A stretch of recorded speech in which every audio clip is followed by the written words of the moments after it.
자, 이적 시장 데드라인이 하루 남았습니다. 2월 2일에 이제 대부분의 기사들을 좀 어느 정도 정리를 해보는 시간이 필요할 것 같아서 정리를 해왔고요. 첫 번째로 떠있는 소식으로는 노팅엄 포레스트가 슈테판 오르테가를 영입했다고 합니다. 노팅엄 포레스트 존 빅토르라는 키퍼, 백업 키퍼가 현재 부상을 당했기 때문에 키퍼 증원이 필요했던 것으로 보이는데, 그래서 노팅엄 포레스트가 스트라이커도 알아보고 있지만 키퍼도 알아보고 있다라는 거는 어느 정도 알려져 있던 사실이었고요. 그리고 가장 큰 건 루크먼인데, 루크먼이 원래 페네르바체랑 그리고 아틀레티코 마드리드 둘 중 하나의 팀에 간다라는 소리가 되게 많았었고, 그리고 먼저 접근해왔던 건 제 기억상 타임라인 순서로 봤을 때는 페네르바체가 맞던 걸로 기억하고요. 둘 다 비슷한 정도의 적극성을 띠면서 접근을 해왔는데 알레티로 갑니다. 아탈란타는 이적료로 3,500만 유로 플러스 500만 유로를 받으면서 겨울에 데려온 거 치고 솔직히 이 정도 수준의 공격수를 아틀레티코 마드리드가 품는 것은 쉽지 않았을 텐데 어느 정도 저는 가성비가 좋은 거래가 됐다라고 보고요. 그리고 온스테인, 장필립 마테타가 AC 밀란 메디컬 예정이다. 엄청나게 진전이 됐는데 지금 무릎 쪽에 이상이 있다라는 설도 있고 해서 지금 메디컬 테스트를 다시 해보려는 것 같아요. 그래서 이게 지금 만약에 틀어질 경우에는 마테오 모르토 이섭스에 따르면 내일 메디컬 탈락을 하게 되면 1월이든 6월이든 언제든 간에 마테타 영입 안 한다 라는 입장을 지금 표하고 있는 게 밀란이라고 하고요. 그리고 크리스탈 팰리스 같은 경우에는 로마노에 따르면 마테타의 메디컬 이후 밀란의 최종 결정을 기다리고 있는 상황이라고 합니다. 현재 일단 연착 상태라고 보면 될 것 같고, 그리고 참고로 디마르지오 쪽에서 정정 보도가 떴는데 그 마테타에 관해서 얘기를 하는데요. 현재 부상 부위에 대한 정밀 검사를 통해 최종 결정 전 확실한 검사를 하는 거라고 합니다. 부상이 있어서 부상을 안고 있기 때문에 더 꼼꼼하게 한다. 왜냐면은 이거 환불 안 되잖아요. 물건에 만약 스크래치 있다고 한들 검사를 똑바로 했어야지가 시전이 가능하고 환불이 안 되기 때문에, 그래서 밀란 쪽에서는 덤탱이 안 씌워지려면 확실하게 검사를 해야 되다 보니까 이렇게 하는 것 같고, 그래서 사미 목벨, 울브스가 크리스탈 팰리스가 제시한 스트란드 라르센 이적료 4,800만 파운드의 이적료를 수락했다고 하는 것으로 봤을 때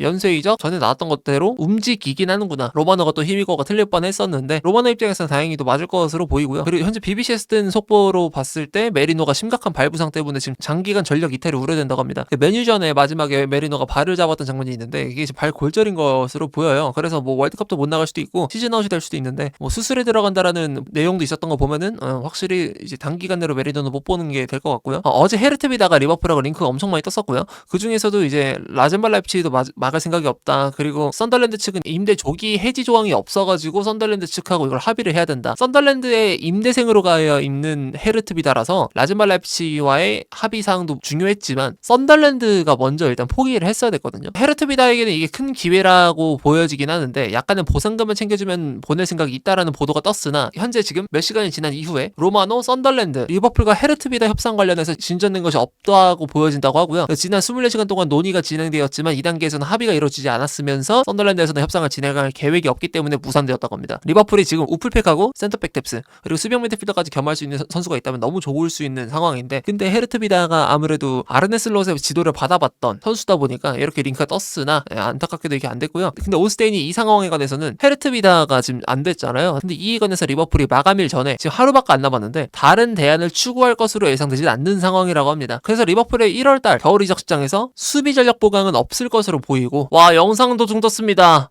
리버풀 자케 영입, 자케2 리버풀 히비고 7,200만 유로 이적료가 지금 나왔고요. 와, 이건 진짜 말도 안 되는 금액인 것 같은데 너무 높은데 싶은 금액. 지금 보도에서도 대충 6천만 유로 이상 정도의 금액이 나올 거라고 물론 7,200만 유로도 6천만 유로 이상의 금액에 해당되는 금액이긴 한데 생각보다 너무 세가지고 놀랐고요. 물론 6천만 유로가 원금 그리고 1,000만 유로가 옵션이라는 게 로마노의 의견입니다. 기자마다 지금 금액이 다 다른데 폴 조이스가 또 말합니다. 리버풀 자케 영입 합의됐다고 하고요. 5,500만 파운드 플러스 500만 파운드 이러면 뭐 로마노가 언급한 금액하고 큰 차이는 없어 보이긴 하는데 에드온에 관해서 그리고 이적료 원금에 관해서 약간의 차이는 있는 것 같죠. 그리고 데이비드 온스테인 개인 조건 문제가 안 된다. 사실상 가는 것 같아요. 이런 슈발 눈앞에서 뺏겼거든요. 리버풀이 맨시티한테 개히 NTR을 당해가지고 그 복수를 저희한테 하는 모양인데 축하드리고요. 이렇게 되면은 자케 같은 경우에는 반대의 그 장기 대체자로도 언급이 충분히 될 수도 있겠어요. 리빙님은 영상 다시 찍어야 될 것 같습니다. 거트루이다 영상 찍으셨던 것 같은데 지금 취소되고 지금 이게 갑자기 떴거든요. 첼시는 뭐 바네케나 이런 센터백 봐야 될 것 같습니다. 이 여름에 빼올 수 있는 타겟은 아무래도 자케보단 저렴할 확률이 좀 높은 상황이긴 하니까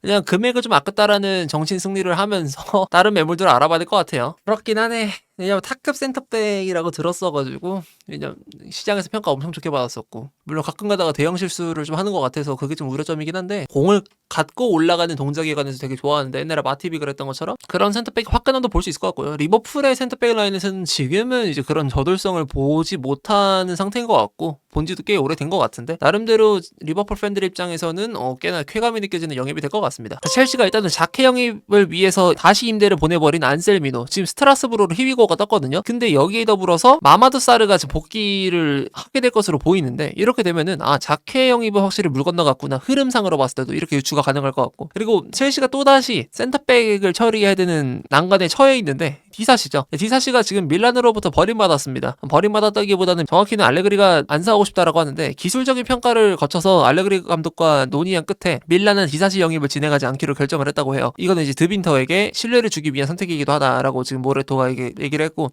그냥 심청년이 되는 거죠. 잘못하면 1년 동안 쉬게 될 수 있을 것 같고, 키에런길, 웨스트햄 이미 새로운 센터백을 원하고 있었고 디사시에게 관심을 보인 상태. 첼시는 하지만 임대가 아닌 완전 이적으로만 판매를 하겠다는 입장이기 때문에 여기서도 이적료 합의나 뭐 이런 것도 되게 중요하겠죠. 근데 제가 만약에 구단 디렉터라면 디사시는 완전 영입으로 데려오고 싶지 않을 것 같아서 이적이 좀 힘들지 않을까라는 생각을 조금 하게 될 것 같은데, 스털링을 처분한 상황에서 디사시는 그렇게 많은 재정적인 비중을 차지하고 있지는 않기 때문에, 그래서 그렇게 엄청나게 급급하지 않아도 될 수도 있어요. 물론 당연히 적자가 눈앞에 보이는데 적자를 감안하고 괜찮아, 좋아, 이렇게 얘기하는 거는 너무 안 좋은 형태이기 때문에 되도록이면 파는 게 당연히 좋을 거고요. 로마노, 타이릭 조지가 에버튼으로 가는 것에 관해서 구단 간합의 개인 합의가 모두 이루어진 히위고 6월까지 임대고요. 그리고 에버튼 주급 전액 보조, 구매 옵션이 있긴 하지만 의무사항은 아니다. 주급 전액 보조에 딱히 희열을 느낄 건 없는 게, 애초에 타이릭 조지의 급여 자체가 되게 낮고요.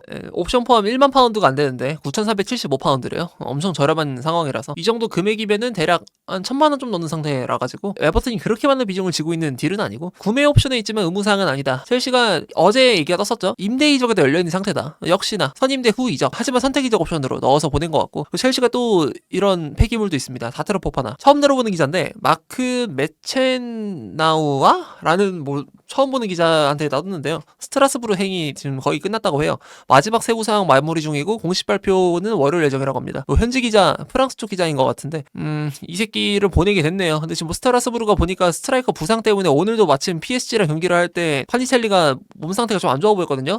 충돌도 많고 해가지고 정강이 부딪히고 무릎 부딪히고 그다음에 여기 갈비뼈 쩍고 막 그랬어가지고, 그래서 뭐 스트라이커 뎁스 백업으로 한번 데려올 필요가 있었는데 에메가는 계속 부상으로 누워 있으니까 스트라스부르로 다트로 포파나를 보내네요. 이런 개 지뢰를 보냈으니까 뭐 블루코아웃을 더 들어도 할 말이 없을 것 같기도 하고, 현지 팬들 쪽에서는 다트로 포파나의 가치를 정확하게 알고 있다면은 아무래도 많은 반발이 있지 않을까라는 생각을.